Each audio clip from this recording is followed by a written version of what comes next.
Hello everybody, this is HD Shaves here. I'm back with another video. Hope this finds you well and in good spirits.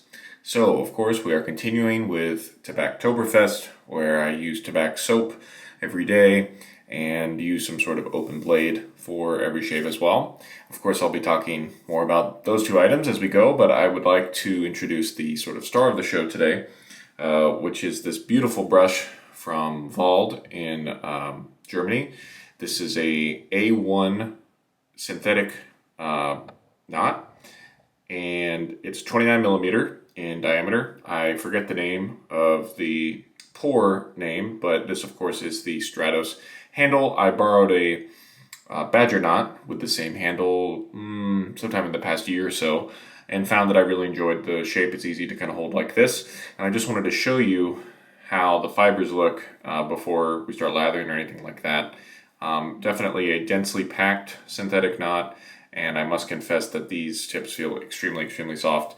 I have used quite a few, sort of cheaper synthetic knots that you can get from a variety of sources that, and while those brushes are functionally totally fine, and I'm sure this won't have any more function necessarily than that, but I can't deny the quality that these tips feel. As far as I know, this is advertised as being hand-tied. What that exactly means, I'm not sure, but it feels extremely soft, and of course the handle is just stunning. I was tempted to buy one of these when they did a drop a few months ago where they had sort of like a mossy green color. It was going to be basically the same brush, but the mossy green here. And I also wanted to show that there are no copper coins on this particular drop, I guess. The Badger one that I borrowed did have the copper coin. So we'll be talking a good bit about that. And the razor today is one that you all have seen before. This is the Wade & Butcher near wedge.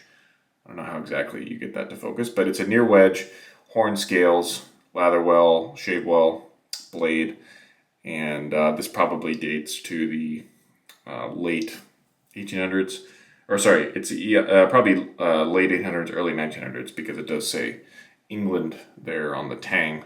So if it says England after Sheffield, you know that it's after 1891, I believe is the year. So we'll be using that razor. And for the soap, I have started using vegan Tabac, the new formulation of Tabac. And initially my goal this month was to sort of see how much usage I could put on my ceramic jar that you see in the photo, which is the old tallow version. But I was reminded, using this just a couple times this week, how great it performs. This is not one of those European soaps where when they got rid of the tallow, the soap quality diminished drastically.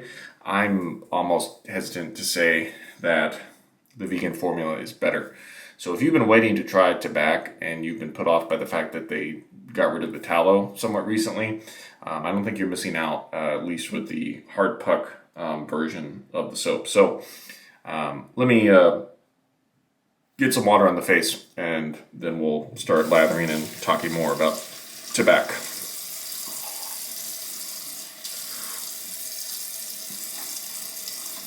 If I seem a little out of it today, today was one of those days where I woke up before the sun rose, and I went back to sleep before it rose. I had an early morning airport run, so I went back to sleep when I came home, and you always feel a little weird after that.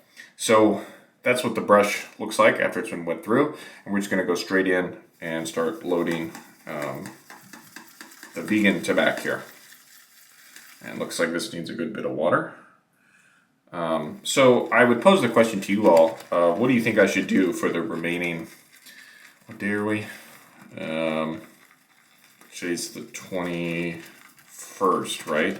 So for the last 10 days of the month, do you think I should still try to put as much of a dent as I can into the old tallow ceramic jar Tabac? Or do you think I should try to just really dig into the vegan soap? And there's no more than an ounce of soap, I don't think, in this little tub. Of course, I moved it. And by the way, thank you to the person who cut up a refill puck of this vegan Tabac and sent it to a few of us. It's just now temporarily rehomed in this plastic tub. Okay, so plenty of soap, and let's add some more water, and here we go. So I think I've failed to mention that this is going to be my first time using this brush. And right away, I noticed that it has a good amount of backbone for a synthetic brush. Like it does not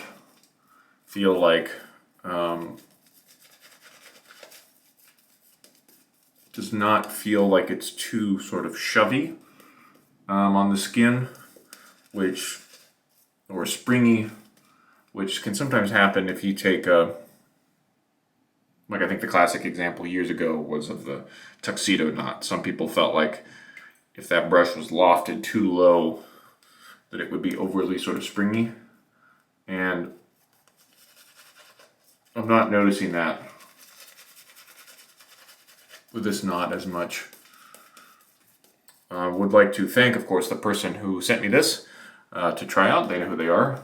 I'm gonna, after my just very initial impressions here, I'm gonna try to hang on to this brush and use it until he begs me to send it back. No, I'll send it back as soon as he'd like. But yeah, this feels very nice. Tips feel very soft, and of course the lather making process is going easily. I wouldn't expect it to be difficult with really any kind of synthetic. And yeah, just when you splay the brush like that, the knot doesn't sort of open up or fall over like it would with some of the cheaper synthetics. That's maybe the big difference I notice. Again, does that change your lather, or I don't know, like does that affect the fibers anyway long term? No, I don't think so. But I definitely noticed the quality here. The question will be for me is, do I like it enough that I want to try to grab one of these in the future? It's a hefty cost for a synthetic brush, but the handle is really worth it, in my opinion. So I would be getting it for the handle just as much as I would be for the knot. Okay, I'm gonna keep lathering to bring it back in. I'm gonna start my first pass with the Wade and Butcher.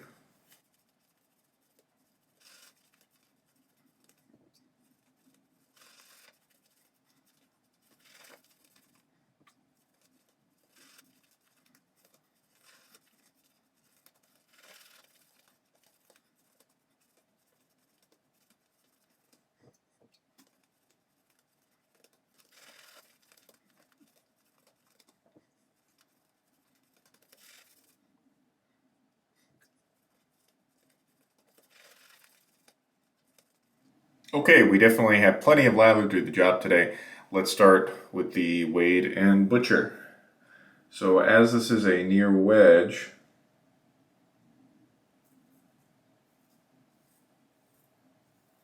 that's about all you're going to hear in terms of audio feedback, even though I've got 2 days growth here.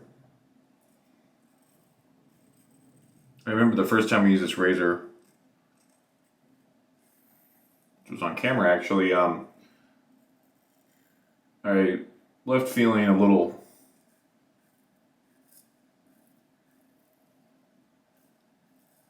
weirded out by just how quiet this razor was. But I've kind of gotten over that as I've used this razor more. At this point, I'm back to being kind of neutral about whether I think, wedges or hollow razors are better.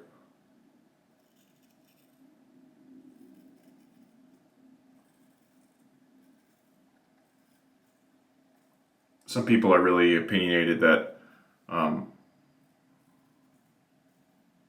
you should use a wedge when you have more growth because the steel won't flex as much compared to using a hollow razor.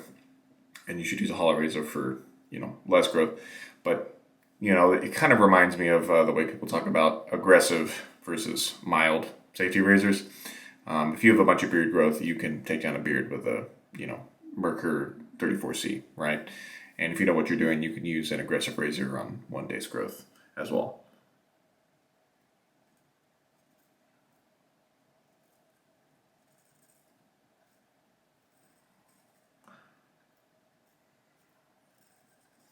I guess a more general way to say it is that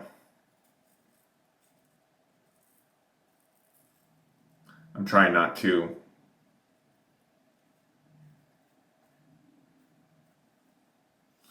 judge the wedges based on their amount of audio feedback or how, literally how the grind is, right? Which is a good thing because I've got, 3 more wedges incoming.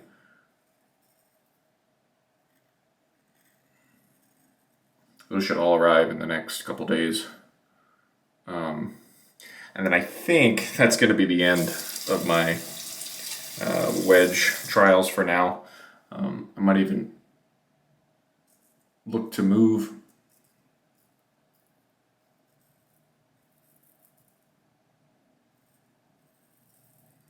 I might even look to move one of those razors because 2 are quite similar in that they're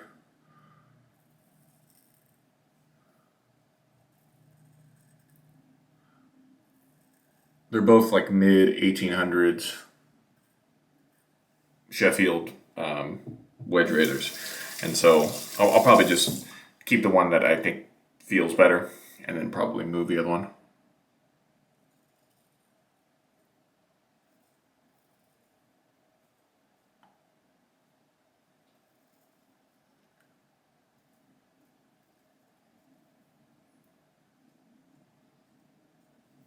All right, nice first pass, even with my yapping and all that. Let's come back and we'll just do one more pass, so stay tuned. Pass number 2 with the Wald brush and Tabac vegan.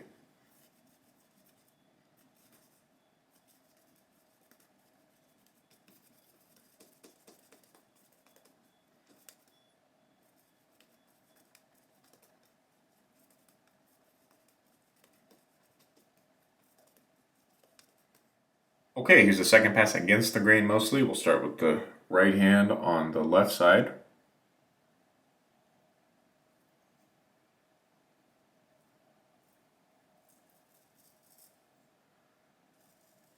How's the weather where you are?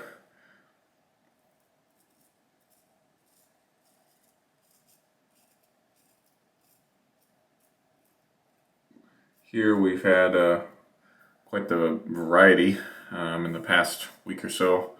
I think early Monday morning,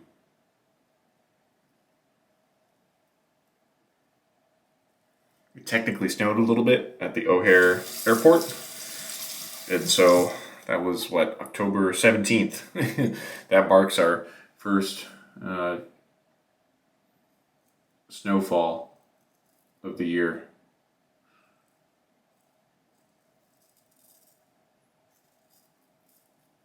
I remember my first year here, it seems like the first snow was on Halloween. I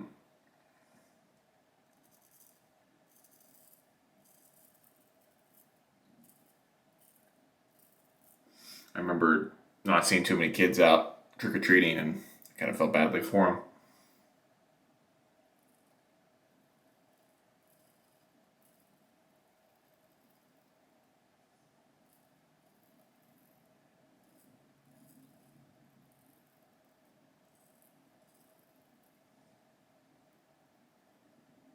So those 2 sides of the face have been going pretty well on the second pass for me this week.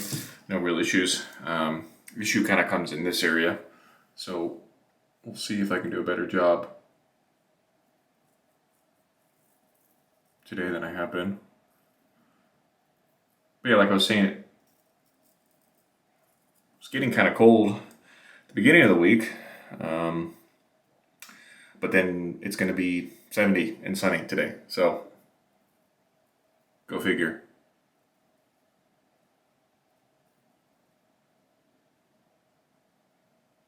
I'm definitely going to go try out and I'm going to try to get out and enjoy the weather, because you never know when it's going to be cold for months and months. So, you know, you got to take advantage of it.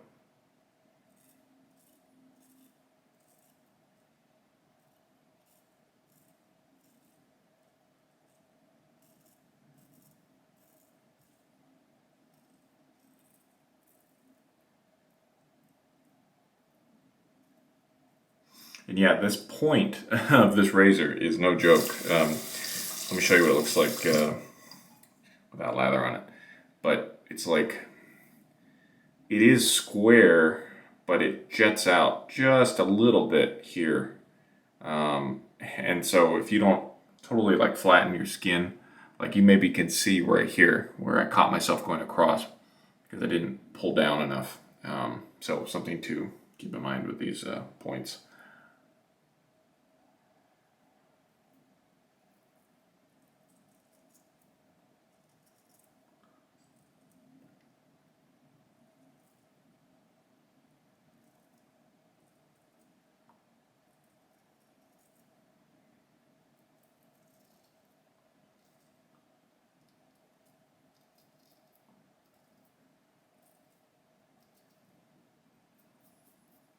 Okay, let's feel around and see if we got the usual spots. Seems like we do.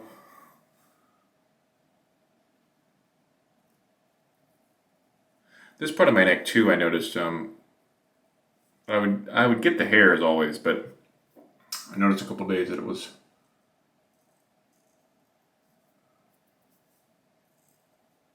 a little irritated after a couple days, and so just try to be more mindful of just keeping a light touch. Just get a little overzealous perhaps. Maybe a little bit right here.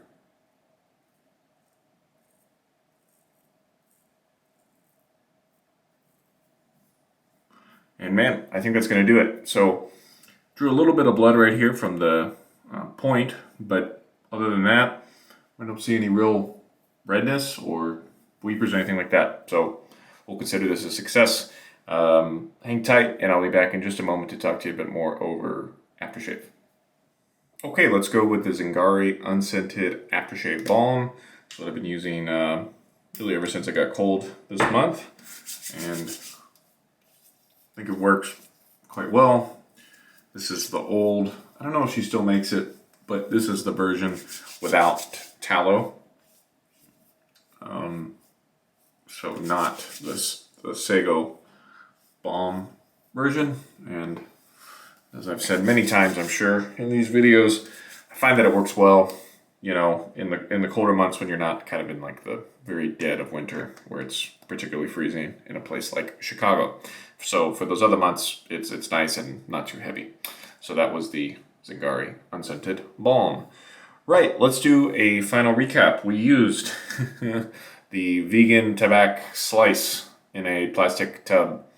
Definitely doesn't have the same feeling as loading out of that ceramic jar, but I could always, you know, they still make those ceramic jars with the vegan version, of course, so it's not like it's impossible.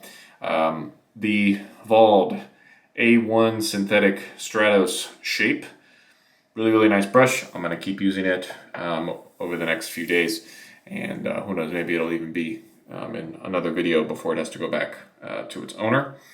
And finally, let me turn it around this way, the Weight & Butcher Lather Well, Shave Well. Let me get that water off of there. I still have to dry the blade, of course. And the Near Wedge. I feel like you can kind of see it there. Wow. Very exciting. Okay. Thank you all so much if you made it this far. As always, feel free to leave comments or questions down below. And this has been HD Shaves. Take care. We'll see you again next time. Goodbye.